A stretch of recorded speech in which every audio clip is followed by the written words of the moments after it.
আগুনের এত দ্রুত হিট এবং আগুন খুব করে স্পিডে বাড়িতেছে মেডিসিনের বয়, কারণ একটার পর একটা ড্রাম আপনার ফুটতেছে, বাস্ট হইতেছে, কেমিক্যাল হ্যাক। আমাদের ছেলেমেয়েরা সবাই ছুটে আসলো, দেখলাম যে আগুনের কথা বলতেছিল, তখন দেখলাম যে আগুনটা ছিল অনেক দূরে।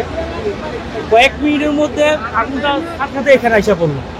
এর মধ্যে আপনার এমন অবস্থা, যদি আপনার এখান থেকে আমাদের একটা পাম্প আছে, এখানে পানি পাম্প, এখান থেকে ওই বিল্ডিংটার ভিতরে যখন আগুন আসবে ওদিক থেকে পানি দিতেছে।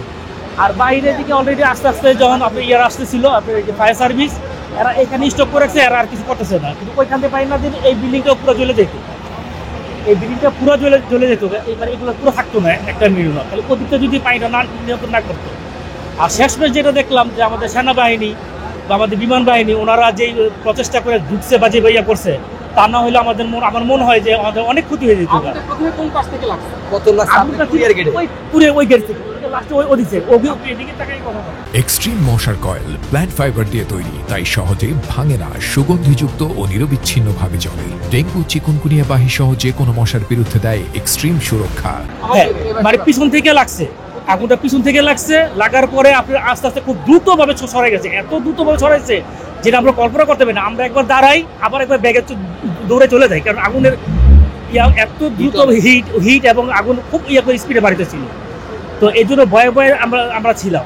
তারপরে অনেকক্ষণ পরে ফায়ার সার্ভিস আসতেছে, কিন্তু আর আইসা এরা ঢুকার সাহস পেতেছিল না, মেডিসিনের বয়, কারণ একটার পর একটা ড্রাম আপনার ফুটতেছে, বাস্ট হইতেছে, কেমিক্যাল হ্যাক, কেমিক্যাল বাস্ট কি বাস্ট আমরা জানি না ভিতরে কি আছে, কিন্তু কেমিক্যাল বাস্ট হইতেছে। এর ভয়ে আমরা মাথা দৌড়ে যাই, ভিতরে যাই, চলে যাই, আবার আসি।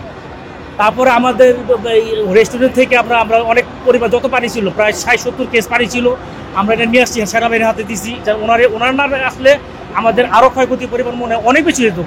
কিন্তু আমি একটা জিনিস বলতে চাই যে আমাদের দেশের যে সেনাবাহিনী, ওনারা যেইভাবে মানে চেষ্টা করছে মানে এটা নিয়ন্ত্রণ করার জন্য, আমার কাছে খুব ভালো লাগছে যে এটা ওনার না হইলে আমাদের অনেক বড় আরও বেশি ক্ষতি হতো। আমরা জানি না কি পরিমাণ ক্ষতি হয়েছে, কিন্তু আরও বেশি ক্ষতি হতো হয়তো।